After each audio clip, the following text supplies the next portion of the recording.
Wszyscy pytają mnie o ten przepis. Tak przygotowane mięso można przechowywać bez lodówki. Zawsze wychodzi pyszne i soczyste. Do przygotowania słoików potrzebujemy kilogram schabu i kilogram łopatki wieprzowej. Potnij mięso na grube kawałki, które zmieszczą się do słoika. Muszą przejść przez jego otwór. Całe mięso należy pokroić na równe kawałki.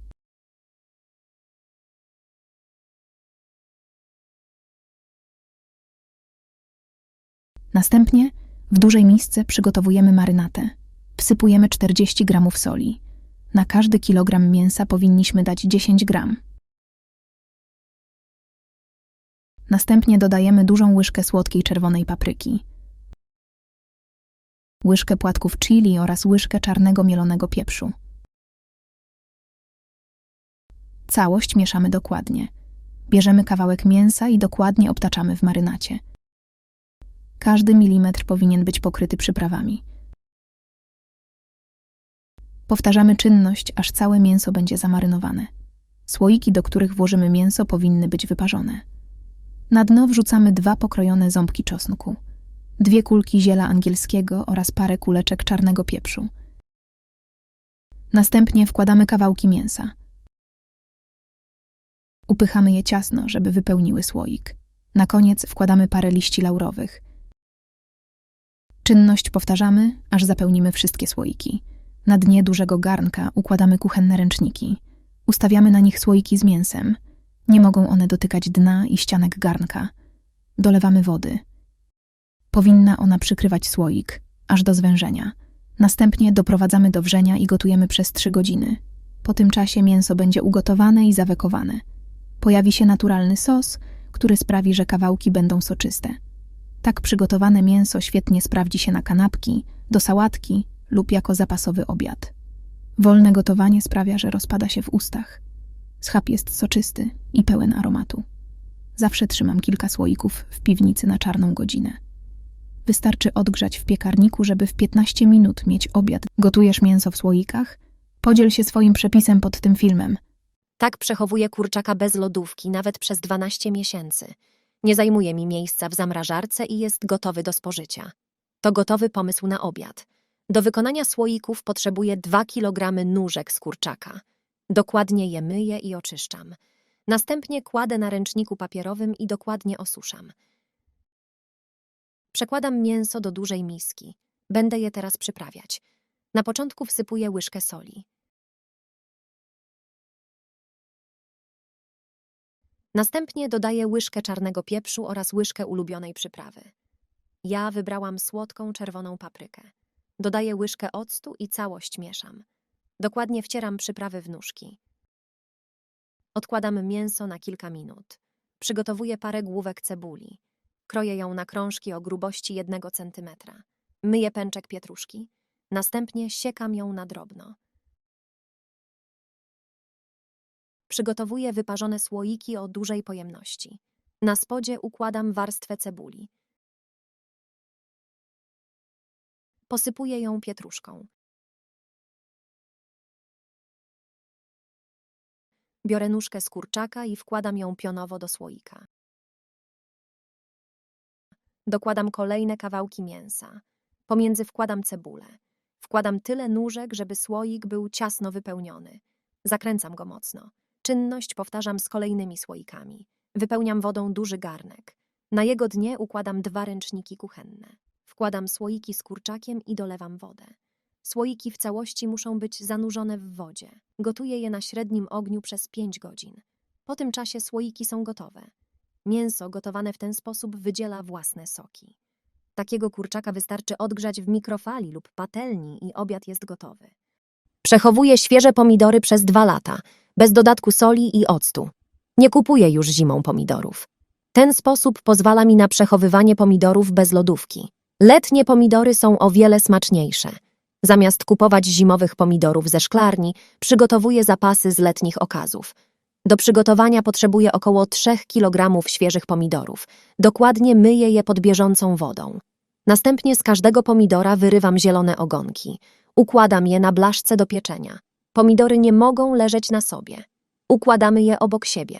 Następnie wkładamy do piekarnika nagrzanego na 200 stopni. Pieczemy je przez 15 minut. Po tym czasie wyciągam blaszkę z piekarnika i zostawiam na parę minut do wystygnięcia. Przygotowuję duże słoiki. Moje mają ponad 1,5 litra pojemności. Za pomocą łyżki umieszczam pomidory w słoiku. Robię to delikatnie, żeby nie rozerwać skórki. Wypełniam nimi słoik. Zawsze zanim zamknę słoik, robię jedną czynność. Nauczyła ją moja babcia. Dzięki niej konserwy nie psują się. Na ręcznik papierowy nalewam odrobinę spirytusu. Następnie przecieram nim pokrywkę i wejście słoika. Spirytus zabija bakterie, które się na nim znajdują. Zdezynfekowany słoik daje mi pewność, że konserwa nie będzie się psuć. Następnie nalewam do dużego garnka wodę. Na jego dno wkładam kuchenne ręczniki. Są one niezbędne podczas wekowania słoików. Gdy woda zacznie parować, wstawiam do niej słoiki z pomidorami. Ważne, żeby stały na ręczniku. Poziom wody powinien sięgać około 1/3 wysokości słoików. Doprowadzam wodę do wrzenia i gotuję przez około 15 minut. Po tym czasie wyjmuję słoiki i gotowe. Takie pomidory można przechowywać nawet przez 2 lata. Nie mają dodatku soli i octu, więc ich smak nie jest zmieniony. Używam ich do zup, sałatek i dań. Smakują o wiele lepiej niż zimowe pomidory z supermarketu. Słoiki przechowuję w ciemnej i chłodnej piwnicy. Świeże pomidory mam przez cały rok. Jedz winogrona również zimą. Ten przepis pozwoli Ci przechowywać je przez 2 lata bez lodówki. Sezon na winogrona właśnie trwa. Zamiast marnować owoce, przygotuj je na zimę. Ciesz się ich smakiem cały rok. Umyj winogrono dokładnie i oderwij owoce z gałązek. Rób to delikatnie, żeby nie naruszyć skórki. Ja wybrałam 2 rodzaje winogrona, zielone i czerwone. Są teraz słodkie i dojrzałe. Takie owoce bardzo szybko się psują, więc nie zwlekam i zabieram się za pracę. Wrzucam winogrona do dużych słoików. Moje mają pojemność 1,5 litra. Owoce układam warstwami. Do połowy wypełniam winogronami zielonymi i później czerwonymi. Następnie zalewam przegotowaną wodą. Napełniamy słoik tak, żeby owoce były pod wodą. Kolejnym krokiem jest cukier. Wsypujemy do winogron 1 łyżkę stołową. Zakręcamy mocno słoiki. Wypełniamy garnek wodą i wkładamy na dno ręczniki kuchenne. Wkładamy słoiki do góry dnem. Doprowadzamy do wrzenia i gotujemy przez 15 minut. Wyjmujemy słoiki i zostawiamy do wystudzenia. Tak przygotowane winogrona można przechowywać bez lodówki nawet przez 2 lata. Można cieszyć się ich smakiem przez cały rok. Przepis na kiszone buraki, które nie pleśnieją. Zakwas to nie tylko baza do zrobienia barszczu, ale też naturalny lek na wiele dolegliwości. Picie i jedzenie kiszonych buraków zapobiega zaparciom, obniża ciśnienie krwi i ma działanie antynowotworowe. Do przygotowania 1,5-litrowego słoika potrzebujemy około 1 kg buraków. Wybieramy świeże i jędrne buraki. Myjemy je dokładnie i obieramy ze skórki. Do kiszenia buraków będziemy potrzebować czosnek. Bierzemy główkę i rozgniatamy za pomocą noża. Następnie obieramy ząbki ze skórki.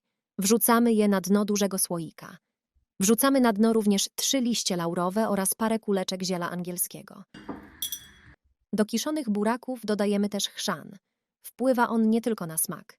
Działa korzystnie na układ trawienny, pobudza on wydzielanie soków trawiennych, poprawia przemianę materii i ułatwia trawienie pokarmów. Kroimy go na plasterki i wrzucamy do słoika. Kroimy buraki na wąskie plasterki. Ja robię to w rękawiczkach, żeby nie zabarwić skóry dłoni. Dzięki temu burak szybciej się zakisi. Wrzucamy go do słoika. Wypełniamy go aż do miejsca, w którym słoik zwęża się przy otworze. Do garnka wlewamy 2 litry wody. Nie musi być przegotowana. Na 1 litr wody wrzucamy 1 łyżkę soli.